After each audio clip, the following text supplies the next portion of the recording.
अगर आप किसी भी एग्ज़ाम की तैयारी कर रहे हैं तो इसके लिए बहुत ज़रूरी बात यह है कि क्वेश्चन की प्रैक्टिस की जाए। अगर क्वेश्चन की प्रैक्टिस अच्छे से हो जाएगी तो एग्ज़ाम पास होने की उम्मीद काफ़ी बढ़ जाती है, क्योंकि क्वेश्चन के प्रैक्टिस से कॉन्फिडेंट बढ़ जाता है और हमारे दिमाग में ये ख्याल आता है कि वी कैन, हम कर सकते हैं। तो चलिए आज का सेशन हम शुरू करते हैं और कुछ प्रश्न को हम और आप मिलकर सॉल्व करते हैं। तो सबसे पहला क्वेश्चन हमारा ये है कि व्हाट इज़ केवाईसी। इसमें 4 ऑप्शन है। केवाईसी क्या है? पहला है know your client, second option है know your company, third option है know your customer, fourth option है डी में नन ऑफ द अबव। इसमें कौन सा आंसर सही होगा? आप लोग भी कमेंट सेक्शन में बता सकते हैं फर्स्ट क्वेश्चन का आंसर कौन सा सही है। तो इसमें सबसे पहला क्वेश्चन का जो आंसर है यो नो योर कस्टमर, इसका आंसर होगा नो योर कस्टमर। अब चलते हैं सेकेंड नंबर के क्वेश्चन पे। क्वेश्चन क्या पहले पढ़ लेते हैं। How many categories of risk are there under KYC? KYC में कितने रिस्क है? केवाईसी को कितने रिस्क कैटेगरी में डिवाइड किया गया है? तो इसका सही आंसर होगा ए में 1 ऑप्शन है बी 2, सी 3, डी 4, ई 5। तो केवाईसी के 3 कैटेगरी है।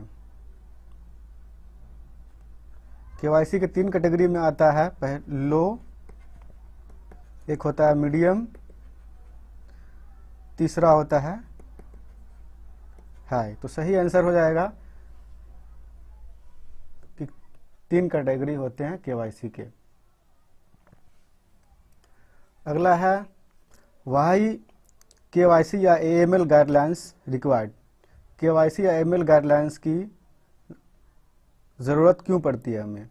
तो पहला ऑप्शन है to prevent bank from being use intentionally और unintentionally by criminal element for money laundering. Bank intentionally और अनइंटेंशनली क्रिमिनल एक्टिविटीज़ को प्रिवेंट करने के लिए, उसके बचाने के लिए ये केवाईसी की ज़रूरत पड़ती है। ए ऑप्शन है इसमें ये कह रहा है। बी ऑप्शन है to prevent bank from being use intentionally और unintentionally by criminal elements for terrorist financing activities. दूसरा ऑप्शन में ये कह रहा है टेररिस्ट फाइनेंसिंग एक्टिविटीज़ जो होता है उसको रोकने के लिए। सी ऑप्शन ये है C it's enables bank to understand that customers and their financial dealing better. इसमें सी ऑप्शन में है कि गाइडलाइन ये कह रहा है, इसकी ज़रूरत है कि कस्टमर डीलिंग को बेटर बनाने के लिए केवाईसी का गाइडलाइन, एएमएल का गाइडलाइन लाया गया है। डी में ऑप्शन है ऑल ऑफ द अबव। तो इसका सही आंसर क्या होगा आप लोग बताएं। तो सही आंसर इसमें जो होगा वो तीनों जो हो, ऊपर जो तीनों बताया गया है सभी के सभी रिक्वायर्ड है बैंक में केवाईसी एएमएल गाइडलाइन के लिए। तो आंसर हो जाएगा हमारा ऑल ऑफ द अबव। अब चौथा नंबर का क्वेश्चन जो है हमारा, इसमें कह रहा है which are the entities licence under section 22 of banking regulation act to which provisions of KYC policy of RBI will be applicable. इसमें कह रहा है which are the entity licence under section, banking regulation के अंदर, banking regulation act के section 2 में जो कहा गया है तो वो किस नीचे दिए गए में किस किस पे लागू होता है। ए ऑप्शन में है शेड्यूल कमर्शियल बैंक, बी में regional rural bank, local area bank, C option है primary urban cooperative bank and state and central cooperative bank, D option है ऑल ऑफ द एबव। तो इसका सही आंसर क्या होगा? सेक्शन 2 के अंदर BR एक्ट सेक्शन 2 में आता है कि बैंक जो है लाइसेंस प्रोवाइड करवाती है किसी भी बैंक को। तो इसमें जितने भी बैंक है सबको बैंक सेक्शन 2 के अंदर बैंक को लाइसेंस लेना ही पड़ेगा आरबीआई से। तो इसका सही आंसर हो जाएगा डी, मतलब ऑल ऑफ द एबव।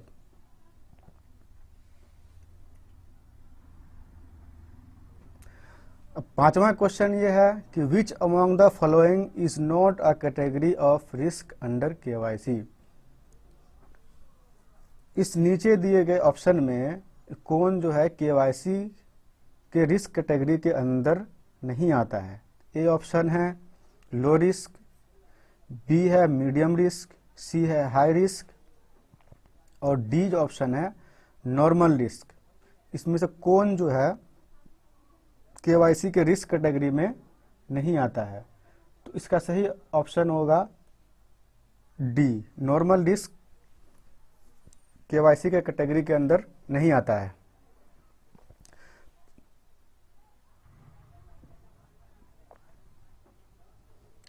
छठा क्वेश्चन है KYC policy of the bank as per RBI directives should provide for 1 customer acceptance policy, second है customer identification procedure CIP, monitoring of transaction तीसरा, चौथा रिस्क मैनेजमेंट।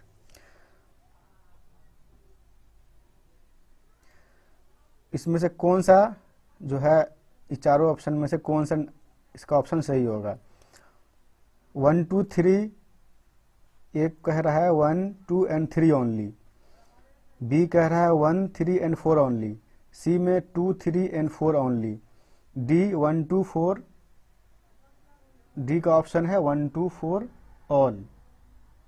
इसका सही option होगा KYC policy के अंदर आरबीआई का जो डायरेक्शन है उसमें CAP भी है, CIP भी है, मॉनिटरी कम ट्रांजैक्शन भी आता है एंड रिस्क मैनेजमेंट भी आता है। तो सही आंसर इसका ये हो जाएगा 1 2 4 ऑल।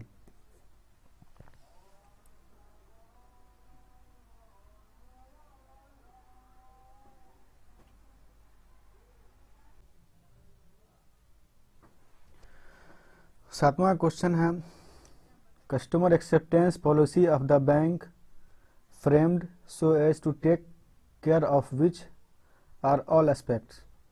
इसका ऑप्शन है ए में no account is open without applying appropriate customer due diligence, no account to be open in the name of in anonymous fictitious बेनामी नेम। सी ऑप्शन है नो ट्रांजैक्शन और account based relationship is undertaken without following the customer due diligence procedure. D है all specified mandatory information to be compulsory to be obtained while opening the account and during the periodic updation and optional additional information offer opening the account with the consent of customer। इसका क्या होगा answer? पहला ये कह रहा है no account is open without applying appropriate customer due diligence. Account open नहीं होगा कस्टमर का यहाँ पे विदाउट ड्यू डिलीजेंस, मतलब केवाईसी का जो डॉक्यूमेंट लगता है अगर वो नहीं रहेगा तो इस कस्टमर का हम अकाउंट नहीं खोलेंगे।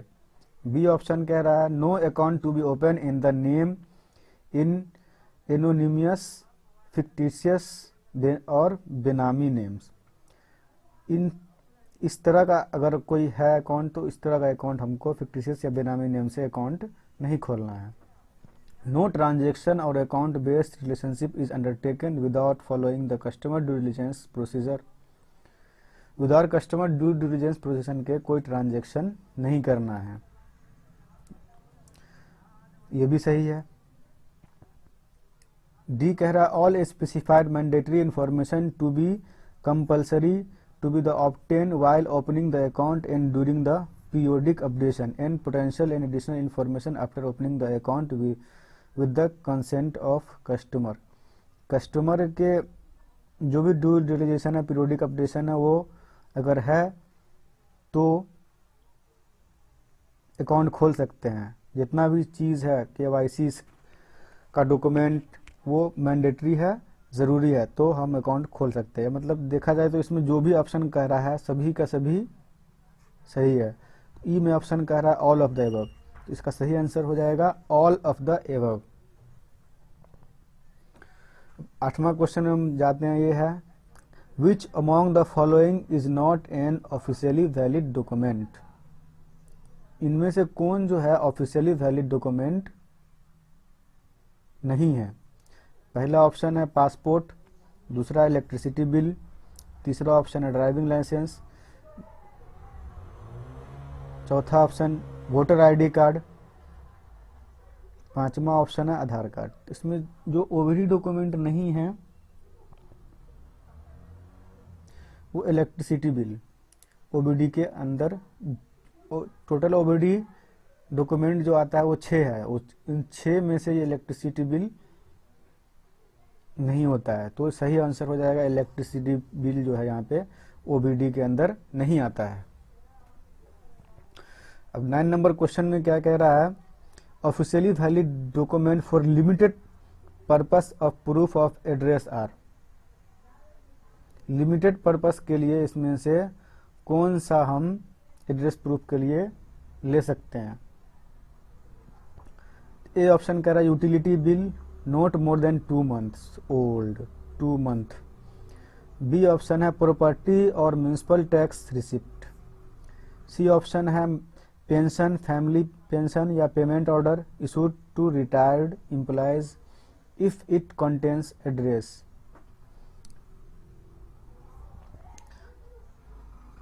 डी ऑप्शन है all of the above. E में कह रहा है नन ऑफ द अबव। तो इसमें जितना है लिमिटेड पर्पस के लिए, टेम्पोररी एड्रेस पर प्रूफ के लिए हम इसमें जितना ऊपर दिया होगा ए बी सी डी सब कोई कुछ भी ले सकते हैं। तो इसका आंसर हो जाएगा ऑल ऑफ द अबव।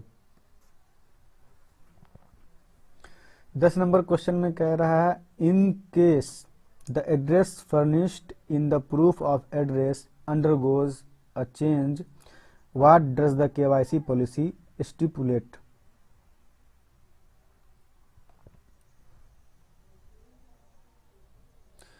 अगर एड्रेस चेंज है तो केवाईसी पॉलिसी क्या क्या क्या कहता है।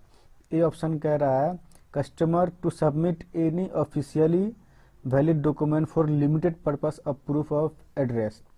बी ऑप्शन कह रहा है customer shall submit any other officially valid document for current address with in 3 months। C option कर रहा ration card with latest address. D option कर रहा ए एंड बी बोथ। तो एड्रेस प्रूफ के लिए जो ओबीडी जो होता है, ओबीडी से रिलेटेड ये क्वेश्चन है, तो इसमें राशन कार्ड जो होता है उसको हम केवाईसी पॉलिसी के अंदर एड्रेस प्रूफ के लिए हम नहीं ले सकते हैं, राशन कार्ड नहीं है। तो इसमें ए ऑप्शन में कह रहा any officially valid document, B में भी कह रहा है any other officially valid document. तो ऑप्शन ए एंड बी हो जाएगा। तो डी ऑप्शन में क्या कह रहा है ए एंड बी बोथ। तो करेक्ट आंसर हो जाएगा D A and B both.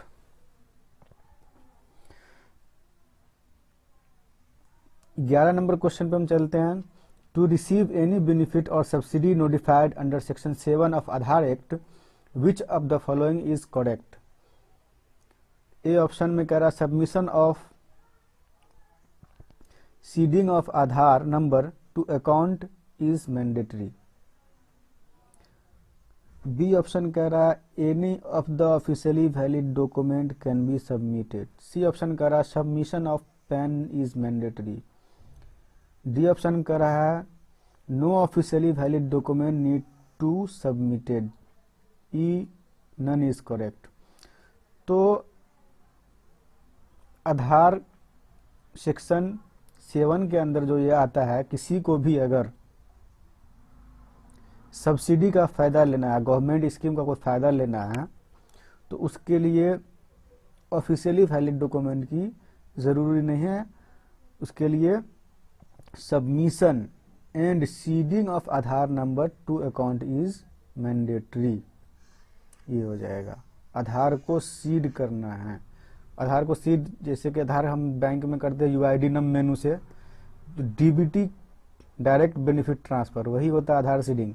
DBT yes करना पड़ता है तो वह आधार सीडिंग हो जाता है, उसी से कोई फायदा मिलता है। तो आधार नंबर इसके लिए होना जरूरी है। तो करेक्ट आंसर हो जाएगा submission of seeding of Aadhaar number of account is mandatory.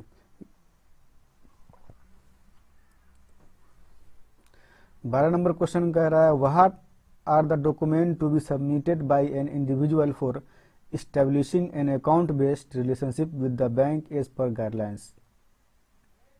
What are the documents to be submitted by an individual for establishing an account based relationship with the bank as per guidelines? A option कह रहा है proof of position of Aadhaar number PAN card form 60, B कह रहा है passport, C driving licence, D कह रहा है voter ID should be election commission, any E option है एनी ऑफ द एबव। तो जो डॉक्यूमेंट सबमिटेड बैंक में करना है कस्टमर से रिलेशनशिप बनाने के लिए, उसमें तो जितना लिस्ट दिया हुआ है ABCDE में जितना भी जो भी इसमें लिखा हुआ सब OBD के अंदर आता है। एक पैन कार्ड और फॉर्म 60 भी टैक्स प्रूफ के लिए ज़रूरी है। तो इसमें से जो ऑप्शन हो जाएगा सारा का सारा और ऊपर दिया हुआ जितना ABCD ऑल होगा, तो ई ऑप्शन में ये कह रहा है एनी ऑफ द एबव, कोई भी हो सकता है। तो आंसर में ये सही आंसर क्या हो जाएगा any of the above customer relationship के लिए।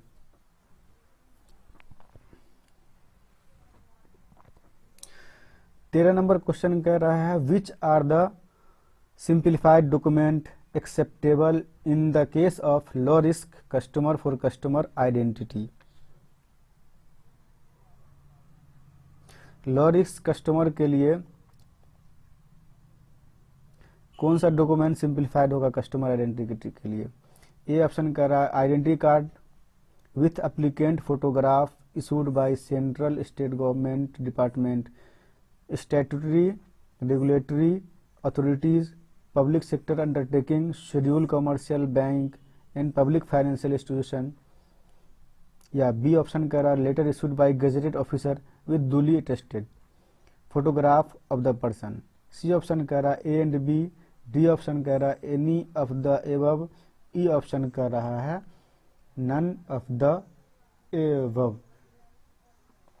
तो इसका सही आंसर हो जाएगा ए बी हो जाएगा एंड बी भी हो जाएगा। Which are the simplified document acceptable in the case of low risk customer for the customer identity. Low risk customer के अंदर इसमें से कोई भी जो लिस्ट में जो नाम सब दिया हुआ है ए और बी में जो लिखा हुआ है वो है, तो आइडेंटिटी लो रिस्क कस्टमर को हम इससे भी हम कर सकते हैं। तो सही आंसर हो जाएगा C A and B. 14 number question है which among the following can not be accepted both as identity and address proof. इसमें से कौन है जिसको हम आइडेंटिटी और एड्रेस प्रूफ में काउंटिंग नहीं कर सकते हैं। पहला ऑप्शन है ए पैन कार्ड, दूसरा ऑप्शन है passport, C driving licence, D voter ID, E Aadhaar card after authentication. तो इसमें accepted both which among the following can not, इसमें दोनों आइडेंटिटी एंड एड्रेस प्रूफ। तो ओबीडी का मतलब ही होता है कि ओबीडी जो होता है वो आइडेंटिटी एंड एड्रेस दोनों होता है ओबीडी के अंदर। लेकिन पैन कार्ड में देखते होंगे आप लोग कि एड्रेस का डिटेल नहीं रहता है। पैन कार्ड को इसलिए एड्रेस नहीं है, इसलिए इसको ओबीडी कैटेगरी से बाहर कर दिया गया। पहले रहता था, अब नहीं है। इसलिए इसमें सही ऑप्शन क्या हो जाएगा can not be accepted both, दोनों के लिए आइडेंटिटी एंड एड्रेस प्रूफ के लिए पैन कार्ड को हम एक्सेप्ट नहीं कर सकते हैं। तो सही आंसर हो जाएगा PAN card. 15 number question who is authorised to act as and perform the function of CKYCR। A option में है कौन ऑथोराइज है CKYCR को परफॉर्म करने के लिए। ए ऑप्शन कह रहा है central registry of securitisation asset reconstruction and security of India, मतलब सरसई। बी कह रहा है department of CKYCR finance ministry. C option है UIDAI, डी ऑप्शन है RBI, ई ऑप्शन में दिया फाइनेंस मिनिस्ट्री। तो सही ऑप्शन हो जाएगा इसका ए। तो CKYCR को जो परफॉर्म करता है जो CKYC हम जो लोग जो मोबाइल से जो CKYC करते हैं, वो डाटा जो सारा स्टोर होता है सरसई पे होता है। CKYC का सरसई के पोर्टल पे वो अपलोड होता है। सरसई के पोर्टल पे जा करके CKYC का जो नंबर होता है उससे जा करके अपना सर्च भी कर सकते हैं, देख सकते हैं। तो सरसई पे होता है। तो राइट आंसर हो जाएगा A. What are the function of CKYC? CKYC का फंक्शन क्या है? ए कह रहा है receiving, storing, safeguarding and retrieving KYC record in digital form. B option कह रहा है verifying the KYC compliance by the bank. C option कह रहा है issuing Aadhaar. D all of the above. E none of the above. तो सही option आप लोग कमेंट बॉक्स में बता सकते हैं इसका क्या होगा। तो CKYC का जो फंक्शन होता है मेन, इसका सही आंसर हो जाएगा ए। Receiving, storing. डॉक्यूमेंट को हम रिसीव करते हैं, इसको स्टोर करते हैं सेफ गार्डिंग में डिजिटली। मोबाइल से हार्ड कॉपी हम लेते हैं तो उसको फ़ोटो खींचते हैं, रिसीव करते हैं, फ़ोटो खींच के डिजिटली फॉर्म में स्टोर करते हैं, सेव करते हैं। और रिट्राइविंग KYC रिकॉर्ड, अगर बाद में हमको ज़रूरत पड़े तो उसको रिट्राइविंग भी हम कर सके इन डिजिटल फॉर्म। डिजिटल फॉर्म में अपलोड होता है कहाँ? सरसई पे ये अपलोड होता है। तो सही ऑप्शन क्या हो जाएगा? ए ऑप्शन इसका सही हो जाएगा।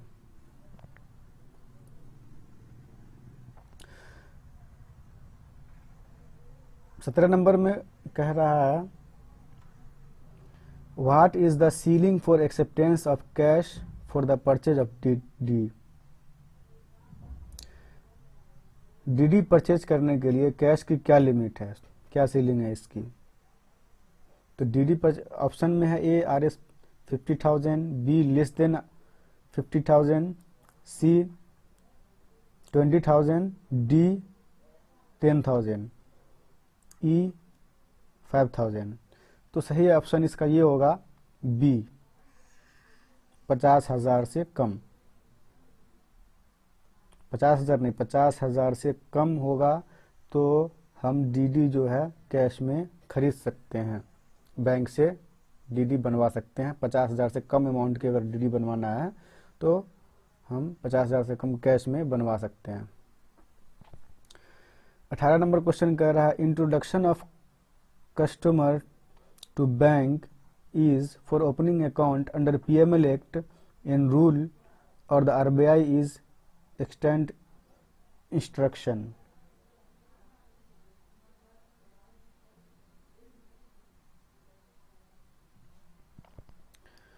इंट्रोडक्शन, कस्टमर का इंट्रोडक्शन के बारे में पूछा जा रहा है कि क्या ये ज़रूरी है या नहीं है। तो ए ऑप्शन कह रहा है not mandatory, B mandatory, C manager discretion, manager के विवेक पर निर्भर करता है, डी ऑप्शन इसमें है नन ऑफ द एबव। तो इसका सही आंसर हो जाएगा कस्टमर का इंट्रोडक्शन RBI के गाइडलाइन में जो है खाता खोलने के लिए कुछ के लिए इंट्रोडक्शन कस्टमर का मैंडेटरी मतलब ज़रूरी नहीं है। डॉक्यूमेंट लेना है लेकिन उससे इंट्रोडक्शन में कुछ पूछना नहीं है, नॉट मैंडेटरी, ज़रूरी नहीं है। तो सही आंसर हो जाएगा ए। 19 नंबर क्वेश्चन में कह रहा है हु इज एन HNI? इनमें से कौन HNI होगा? ए ऑप्शन कह रहा है Hindu non Indian, B option Hindu north Indian, C option Hindustan nuclear industry, D option high net worth individual. इसका ऑप्शन कौन सा सही होगा? तो बेसिकली ये HNI का फुल फॉर्म पूछ रहे थे, इसमें कौन सा सही है? तो डी ऑप्शन जो है मेरा हाई नेट वर्थ इंडिविजुअल, ये ऑप्शन सही होगा। HNI high net worth individual होगा। 20 नंबर क्वेश्चन में कह रहा है KYC updation is to be done at which branch? किस ब्रांच में हम KYC को अपडेट कर सकते हैं? A option only in the base branch, B option any of the branch of our bank, C कह रहा है आधार सेंटर, डी कह रहा है branch where account based opened, E कह रहा है हेड ऑफिस।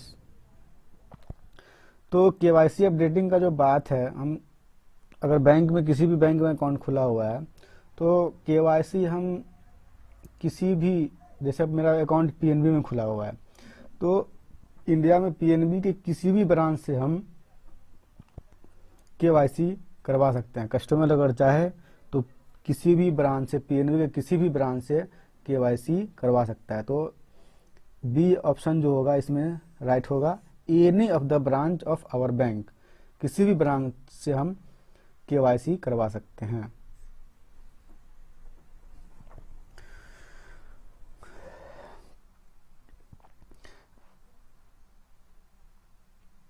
ये किस नंबर क्वेश्चन कह रहा है, a lady who is belongs to Mumbai shifted to Delhi on marriage approaches the bank for opening an account, bank find that customer name different from the OBD submitted for opening, which of the document bank can accept to open the account.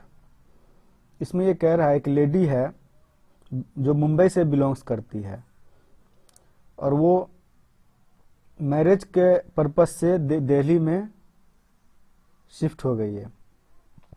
वो जाती है account खुलवाने के लिए, तो account में जो form fill करती है उसमें नाम डिफरेंट होता है और ओबीडी जो रहता है उसमें डिफरेंट रहता है। मान ले कि उसके शादी से पहले उसका नाम रहा होगा, मान ले एक एग्जाम्पल है प्रीति कुमारी, उसका शादी उस डॉक्यूमेंट में जो वो फॉर्म में जो भरा प्रीति, मान लेगा प्रीति शर्मा, हस्बैंड के नाम पे टाइटल लगा दिया। तो यही इसमें बेसिकली यही कहा जा रहा है। लेडीज के नेम में जनरली शादी के बाद उसके टाइटल में बहुत लोग चेंज करवा लेते हैं, तो उस केसेस में क्या होगा, तो वही कह रहा है। ए ऑप्शन कह रहा है a copy of marriage certificate issued by the state government, B कह रहा है gazette notification indicating the change in name, copy of OBD stipulated, D कह रहा है ANC और बी एंड सी, ई कह रहा above all of the correct. इसमें जो ये होगा कि नाम अगर शादी के बाद चेंज हो गया है, ओबीडी में पहले ही वाला नाम है, वो चाह रही है एक नाम चेंज करना, तो उसके लिए ए ऑप्शन चाहिए, ए copy of marriage certificate, state government का मैरिज सर्टिफिकेट चाहिए उसके लिए। अगर ये नहीं है तो gazetted notification indication the change in name, gadget notification चाहिए कि इसने नेम चेंज के लिए एप्लीकेशन दिया हुआ है। ये दोनों में से कोई एक चाहिए। और तीसरा इसमें सी ऑप्शन जो कह रहा है copy of OBD stipulated, OBD तो हर हाल में चाहिए, दोनों केस में ओबीडी चाहिए। तो इसका सही आंसर ये हो जाएगा, सी तो 100% चाहिए और ये दोनों में से कोई एक चाहिए। तो सही आंसर क्या हो जाएगा, ए एंड सी भी हो जाएगा, ए नहीं है तो बी एंड सी हो जाएगा। तो डी में क्या कह रहा है, A and C and B and C, तो राइट आंसर क्या हो जाएगा, डी, ए एंड सी और या डी एंड सी रहेगा तो इसका हम खाता खोल सकते हैं, डी हो जाएगा राइट आंसर।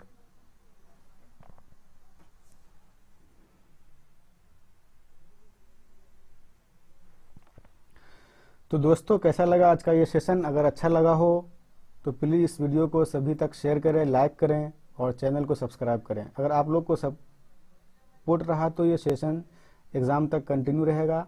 आपके सपोर्ट से ही वीडियो बनाने का हौसला बढ़ेगा। धन्यवाद, थैंक यू।